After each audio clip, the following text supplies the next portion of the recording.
노가다로 해서 직접 한다고 하는데 눈알 빠지겠어요. 그거 보고 있으면. 이렇게 잡아낸 일반 차량에게는 너무 무슨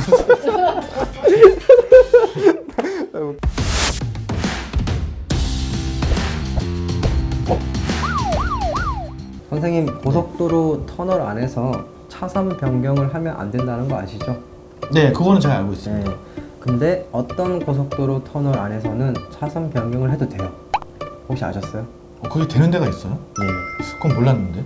네, 현재 전국의 일부 고속도로 한에서 차로 변경이 가능한 곳이 있습니다. 도로교통법에는 터널 안에서 차선 변경을 해도 불법이 아닙니다. 그러한 규정은 없는데 왜 불법으로 간주를 하고 벌금을 매기냐 하는 건 차선이 실선이기 때문입니다. 통노면 표시, 설치 관리 매뉴얼에 따라서 터널 안 도로를 실선으로 정하고 있습니다.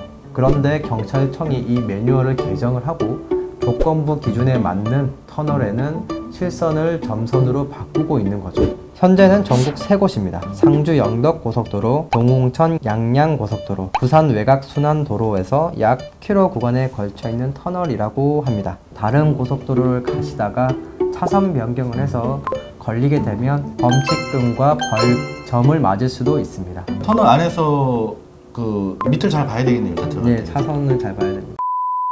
2016년도에 한국도로공사가 차선 변경을 이렇게 한번 해보자 라고 이제 제안을 넣은 거죠. 그랬더니 경찰청에서 그래 한번 해봐라 이렇게 나와서 새로 짓는 고속도로 몇 곳에다가 차선을 점선으로 한번 넣어본 겁니다. 그랬더니 사고가 70% 떨어졌다고 합니다. 그러면은 터널에서 차선 변경을 하는 게 오히려 사고 발생 위험을 더 낮출 수 있다. 이런 게 증명된 거네요. 네, 맞습니다. 그렇다고 전국 고속도로의 모든 터널이 앞으로 차선 변경이 가능한 건 아닙니다. 차로 폭 3.6m, 갓길 폭 2.5m, 조명은 최예스 기준 이상, 구간 단속 카메라 장비가 설치된 곳이라고 합니다. 근데 그 기준을 넘어서려면요, 신설 도로와 다름없는 곳에만 해당이 될 것 같아요. 특히 조명 기준에서 떨어지는 터널들이 많이 있을 것 같은데 2015년도 이전에 만들어진 터널들은 저 기준을 맞추기가 어려울 것 같습니다. 좀 더 자세히 들어가면은 우리가 터널에 들어갈 때와 나올 때 시야가 좀 적응하는 시간이 조금 걸리지 않습니까? 이러한 빛의 변화를 터널 안의 조명으로 해결해보고자 하는 것이 바로 새로운 터널 조명 기준입니다. 그렇지만 이런 것들을 전국적으로 터널에 모두 설치하려면 그 예산이 좀 만만치 않겠죠? 네.